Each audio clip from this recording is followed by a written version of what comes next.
La virgule fait bon sur l'un des plus gros trades de l'histoire de la NBA. On s'est intéressé à Luka Doncic qui arrive aux Lakers. Maintenant, on fait chemin inverse et on s'intéresse à celui qui rejoint les Mavs, qui va remplacer Luka, pas sur le terrain, mais en tout cas numériquement. Anthony Davis, après avoir été sélectionné numéro 1 par les Pels, il est allé chercher son titre dans la bulle avec les Lakers de LeBron. Il débarque maintenant dans un projet que moi je trouve excitant, pas toi, je le sais.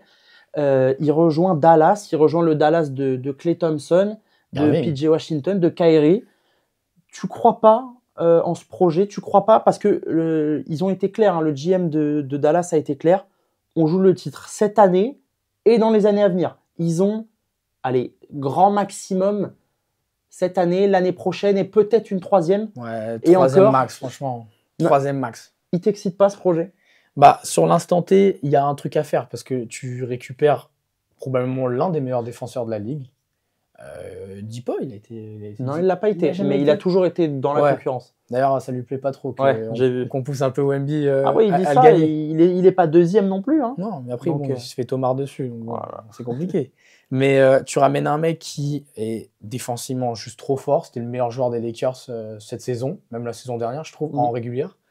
Et surtout, il va dans un projet qui va lui plaire parce qu'on va le faire jouer poste 4. Et aux Lakers, c'est ce qui, dans un interview avec Shams, qui disait quand je jouais poste 4 dans la bulle, et que c'était Howard, je crois, en 5, c'était son pic, c'est là où il était le plus fort, le plus dominant. Là, il va être poste 4. Donc franchement, sur l'instant T, ça peut être incroyable s'il n'y a pas de blessure. Parce qu'on connaît quand même le passif. Mais sur l'instant T, il y a quand même quelque chose à faire. Mais j'attends de voir la connexion avec Irving parce que j'y crois pas trop. Bah, on peut parler de la connexion, mais c'est surtout la perte de Luka Doncic qui est un phénomène. De un, il va falloir consoler les fans parce que Anthony Davis, ça a beau être un super joueur, ils n'étaient pas contents. Hein. On les a vus se réunir devant la statue de Dirk avec le cercueil, brûler les maillots. Pas contre Luka, hein, parce qu'ils ont bien compris que lui n'y était pour rien, il a subi. Mais l'incompréhension des fans de Dallas, parce que Dallas, c'est une équipe, la ville, elle est cool et tout, mais c'est pas le marché qui attire le plus. Des joueurs comme ça, depuis Dirk, il n'y en a pas eu à Dallas. Bah, Dirk était choqué. Il a fait son petit tweet. T'as vu, avec le smiley comme ça. Et surtout qu'il sort d'une finale même pas de conférence, il sort d'une finale NBA qui porte à lui tout seul quasiment. Où tu avais besoin peut-être d'un peu plus d'expérience ou un petit ajustement pour pouvoir y retourner et espérer mieux, même si Boston semble sur une autre planète. Non? Plus trop. Oh si. Boston, ses derniers matchs. Franchement, Boston, ses derniers matchs de la saison hier, ça me fait pas plaisir à voir. Et Boston seront champions. Non. Ils vont rouler sur la ligue. Non. Alors on en reparlera. Ils seront pas champions. Ils iront loin parce que ça reste Boston et que champions. Boston dans le 4e quart-temps, c'est comme Madrid au foot. Il faut s'attendre à tout. Mais je vois pas Boston champion. Ils seront champions. Shai et Chet, c'est très sympa. Mais ils vont gagner. Moi, je suis sûr, vous allez voir. C'est pas le débat, mais ils seront champions. Comme tous les champions, la saison régulière d'après est plus cool. Hier, ils sont à -20. Ils disent « Attends, viens, on gagne le match. » Hop, allez. Ils ont mis un +22 dans le dernier quart. Contrairement à Dallas, qui a pris le bouillon qu'ils ont pris. Franchement, il y avait 91 à la mi-temps, je crois. À 46 ou un truc comme ça, c'était dingue. Bon, pour reparler de la perte de Luka, incompréhensible quand ta star, un phénomène, t'emmène en finale. Alors, qu'est-ce qui se passe? Est-ce qu'il y a quelque chose qu'on ne sait pas? Est-ce que lui voulait partir? Est-ce que son éligibilité au contrat Supermax de quasiment 350 millions faisait peur à Dallas? Ou est-ce que c'est des soucis physiques aussi? Enfin, comment est-ce qu'on peut expliquer le départ de Luka? Je pense qu'il y a eu, sans qu'on le sache, en interne, il y a forcément une bricouille, quoi. Comment on dit, il y a eu un froid, il y a eu un truc. Il y a eu une embrouille avec le GM, c'est sûr, parce qu'on en parlait dans le vidéo, les fameuses vidéos où on le voit arracher la bière de Luka après une victoire. Ses dernières déclarations au moment du trade qui disaient que la défense te fait gagner un titre. Luka n'est pas un joueur défensif. Est-ce qu'il n'y a pas non plus une sorte de pic? Je ne sais pas. Et forcément, l'état de santé, l'hygiène a joué, j'en suis sûr, parce qu'il a pris beaucoup de poids la saison dernière. Bon, il pouvait te mettre des prestations de fou. Il a eu 73 points. La campagne de playoff qui n'est pas dégueu. Il est celui qui avait le plus de points en moyenne de points par match. Et ce qui est incompréhensible, c'est qu'ils ont dû voir en lui une limite parce qu'ils se sont dit, bon, bah, on ne peut pas aller au titre en jouant comme ça. Moi, je pense qu'il y a des choses qu'on ne sait pas. Les insiders vont se mettre à parler, mais je ne conçois pas qu'un joueur aussi fort puisse être trade sans qu'il y ait un problème. Parce que c'est pas comme on en parlait au moment du parler du point de vue des Lakers. C'est pas un mec du standing d'Haliburton, de Fox, de Trae Young. Non, non. Là, c'est le niveau au-dessus. Il peut t'emmener en finale sans défendre. Le mec est tellement dominant et tellement fort que tu peux construire autour de lui pour aller au bout. Eh ben non, ils se disent, on va tout casser, on va miser sur Kyrie, tout risquer. On va miser sur Kyrie, on va miser sur un Clay qui est bon un match sur 3. Oui. Même s'il y a de bons, on sait jamais avec il y a de très bons soldats, il y a une chose par contre qui, moi, me donne satisfaction. Ils voulaient renforcer le secteur intérieur, ils ont renforcé le secteur intérieur. C'est quand même balèze. Comme on l'a dit, tu récupères un top défenseur, voire un top 3. Parce qu'il y a quand même des bons défenseurs en haut. Et t'as Gafford qui, la saison dernière, est arrivé de nulle part, qui a fait son taf, tu vois. Carrément. Après, moi, c'est ce que je te dis, c'est que t'enlèves Doncic qui faisait jouer tout le monde, qui donnait la balle à tout le monde. Gafford, il s'est transformé avec Doncic. Tu lui enlèves son meneur. Est-ce que ce sera pareil dans l'échange, dans les possessions? Parce que Kyrie, c'est un magicien, il n'y a pas de souci. Mais il n'a pas non plus cette... Je sais pas s'il a cette capacité de lead, ça a toujours été le lieutenant, tu vois. Après, il va avoir plus de ballons. Ça, c'est sûr. Mais est-ce que ça va bien se fusionner avec AD qui prend beaucoup de shoots quand même par match? Est-ce que les autres vont exister? C'est ça, en fait, moi qui... il va falloir trouver le mélange parce que sur le papier, moi, si on parle que du papier, ça devient pour moi un des favoris à l'Ouest. Bon, évidemment, OKC, ils ont plus que le papier pour eux. Ils ont les performances sur le terrain sans Chet en plus. Ils ont le meilleur joueur du monde. C'est évidemment Jokic. Non. C'est évidemment Jokic. C'est évidemment Jokic. Il était bien, Shai, tu sais, pendant les JO, là. Il était bon. C'est pas la NBA, rien à voir. Ah bon, pas le même style de jeu. Et pendant la finale du tournoi de mi-saison, il a été bon, Shai. Contre le Bucks? Bah oui, tu sais, il s'est pas du tout chié dessus. C'est pas un trophée important. Bon, bref, on régale, Shai est trop fort. Mais pour parler de... Je sais même plus de quoi on parlait du coup.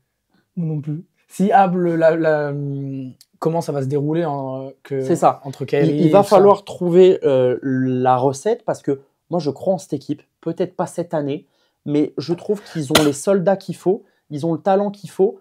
Il va aussi falloir que certains joueurs se responsabilisent. Klay Thompson, il va falloir qu'il augmente le niveau, notamment défensif, parce que là ça va y aller. Kyrie, il a 1m85, mais quand il veut, il peut être dérangeant. Franchement, AD, tu vas le faire jouer 4 avec Gafford dans le 5. À voir comment tu vas modeler ton 5. Ça parle de mettre Quentin Grimes à l'intérieur du 5. Qui revient bien. Qui va devoir augmenter lui aussi son niveau parce qu'on va lui en demander plus. Mais tu crois pas, toi, à ce que cette équipe, cette association puisse être championne dans les 2 années à venir? Cette saison, je ne les vois pas déjà, ça c'est sûr. Franchement, je trouve qu'il y a des meilleures équipes à l'Ouest. Et pour moi, il faut qu'il y ait des matchs, il faut qu'on puisse regarder un peu ce que ça peut donner entre tous ces nouveaux joueurs, toutes ces nouvelles fusions. Mais franchement, je ne les vois pas gagner. Je trouve que là, l'équipe est équilibrée. Je suis tellement attaché à l'image de Doncic en meneur qui fait vivre tout le monde. Alors, il a fait en soi, je crois qu'il a fait qu'une finale. C'est quand même bien une finale de playoff. 25 ans, ouais. À 25 ans, mais sinon, avant, les Dallas, ça a toujours été compliqué. Ils avaient fait une je crois que dans la bulle, ils sont allés loin. Mais en tout cas, ce qui était intéressant, c'est qu'ils avaient la possibilité de garder leur star et être un peu plus patients, peut-être. Non, eux, ils se sont dit, on veut gagner tout de suite, on lâche notre meilleur joueur parce que c'est le GM des Mavs qui est allé voir Rob Pelinka, le GM des Lakers, on te lâche en lui disant, voilà, on a ça. J'imagine que en face, pour récupérer Luka, ils ont dû... les Lakers ont dû vouloir récupérer aussi un intérieur. C'est ce qu'il leur fallait, c'est ce qu'il disait. C'est ça, essayer de caler un gars fort de quoi. Ils ont dû se dire, là, attends, calmos, parce que déjà, Luka, on vous le lâche pour pas grand-chose. Parce que, encore une fois, Davis, il va avoir 32 ans, sujet aux blessures. Mais si tu pars du principe qu'en NBA, on est prêt à sacrifier son futur pour un titre, moi, je trouve que les Mavs sont cohérents. Franchement, c'est une équipe qui peut jouer le titre. T'as quand même des mecs que tu dois respecter. Kyrie, il faut le respecter. C'est celui qui te fait gagner le seul match qu'a gagné Dallas face à Boston en finale, c'est Kyrie qui était en patron totalement. Davis, c'est un champion. C'est le meilleur défenseur quasiment de la ligue. Est-ce que l'équipe est meilleure qu'avant? Faut qu'on puisse voir, là, il n'y a toujours pas de match en fait. Là, comme ça, je dirais que non, parce que pour moi, Doncic, je fais trop vivre l'équipe. J'ai vraiment besoin de voir si les role-players, les soldats peuvent vivre sans cet apport de Doncic qui les faisait vivre. Après, mais je trouve que tu parles beaucoup de cet apport de Luka. Oui, évidemment qu'il crée, c'est un excellent passeur, mais il avait quasiment tous les ballons. Là, les autres, c'est des joueurs NBA, les mecs, ils sont bons, ils vont aussi pouvoir jouer. Moi, c'est pas trop ça qui me fait peur, c'est pas trop le fait de les faire jouer, c'est plus comment est-ce que ça va fitter entre un Kyrie et un Davis. Bah, c'est ça que je me pose la question. J'aimerais bien voir, j'ai besoin de voir parce que j'ai un peu de mal. Déjà parce que du coup, là, le leader de l'équipe, c'est Kyrie, du coup, c'est pas Davis. Et Kyrie, là, parce que du coup, ça va être Kyrie en meneur. Kyrie, il a jamais à Boston très peu de temps, mais ça n'a jamais été une première option véritable. À Brooklyn, ça n'a pas. Non, parce qu'il y a KD et LeBron et James Harden. Même pas, il s'est mis un peu poste 3 en jouant vraiment meneur, mais il va avoir plus de pression. Après, Kyrie, jouer avec des grands, il sait faire. Jouer avec des mecs qui ont plus la balle que lui, quand tu as joué avec LeBron James et que tu es allé au bout, il connaît. Même avec Doncic, il y a eu des moments où ça marchait pas très bien, mais il y a des fois quand les deux, des fois, fonctionnaient vraiment très très bien ensemble. Moi, franchement, j'ai envie d'y croire. J'idéalise peut-être le truc dans le sens où, quand j'imagine le 5, même les rotations, tu auras un Derek Lively sur le banc, tu auras des Dinwiddie, des mecs qui peuvent te donner de bonnes minutes. Je trouve qu'il n'y a pas forcément de lacune. Est-ce que Kyrie et est-ce que le backcourt des Mavs va être assez fort pour combler la perte de Luka? Pour défendre plus fort, ça, je ne me fais pas trop de soucis là-dessus. Je pense que Dallas va prendre moins de points. Ouais. Quand il va falloir jouer Victor, ils seront plus armés que quand il fallait le jouer quelques semaines avant. Davis, c'est un bon client en face avec toi. Il a eu du mal souvent. Ouais. Franchement, il a eu beaucoup de mal. Après, parce que Davis est vraiment un putain de défenseur. Et même en attaque. Physiquement, c'est un monstre. Hein. Et en attaque, il faut le contrer. Le mec, il shoot derrière. Il fait tout. Et Anthony Davis, si Dallas a fait ça et veut gagner cette année ou l'année prochaine, et ils ont coché le profil de AD, c'est parce qu'il est dans la forme de sa vie. Ouais. Là, ça fait quand même un moment qu'il enchaîne les matchs et qu'il est excellent. Là, si les Lakers sont 5e de la meilleure des conférences, c'est grâce à lui. Hein. Franchement, c'était inattendu qu'il se retrouve là. Hein. Il y a des équipes un peu inattendues cette saison à l'Ouest. Moi, je voyais entre la 9 et la 8e place. Alors que c'est Dallas qui est en play-in et c'est pas la joie. Après, c'est très serré. Si tu regardes au nombre de victoires, ils sont à combien là, Dallas, ils sont à 26 victoires. Et Los Angeles sont à 28. Mais il y a quand même, ils ont plus de matchs parce qu'ils sont qu'à 19 défaites. Mais il va falloir que les choses se passent bien parce que la pression maintenant, elle est sur les Mavs. Parce que là où les Lakers, ils te disent clairement en faisant ça, on va prendre notre temps. Cette saison, on ne fait pas et on joue un futur. C'est ça. Là où les Mavs, si ça se passe mal et que ça sort au premier ou au deuxième tour, pression maximale l'année prochaine. Parce que ça sera considéré comme le pire trade de l'histoire. Sachant que le pire trade de l'histoire, c'était Paul George qui part aux Clippers. Contre Shai, ouais. Alors que tu regardes maintenant. Ah, pas encore, parce qu'il n'y a pas de titre. Pas encore, mais quand tu vois. Mais je crois que pour beaucoup, c'est quand même le pire trade. Il y a plein de choix étonnants. Franchement, moi, je crois en cette équipe. Je me dis juste que pression max, surtout s'ils ne gagnent pas et que derrière, Luka emmène les Lakers. Imagine, plus loin que Dallas. Imagine l'année prochaine, finale de conf, Mavs Lakers, Luka qui va les tabasser à Dallas. Même pas cette saison, imagine, ça fait, je sais pas moi, en play-in ou en premier, deuxième tour. Mais attends, en l'état, ils peuvent se tabasser là. Ils sont 9e et 5e LA.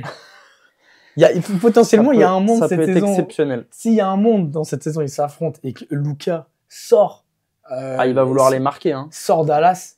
Là, c'est premier degré, tu te remets vraiment en question, quoi. Bon, en tout cas, le trade, en plus, on supporte aucune des deux équipes, donc il est ultra excitant. Quand tu t'es levé, tu as vu ça, tu t'es fait, attends quoi? Ça va renforcer l'Ouest encore plus, hein, franchement. Mais là, l'Ouest, le terrain est miné, là. Et oui. Même boy, j'ai envie de dire. Hein. Oh. On va reparler un petit peu maintenant de la suite et des Spurs, parce qu'il y a une autre équipe qui s'est renforcée à la main, c'est le bon vieux De'Aaron Fox.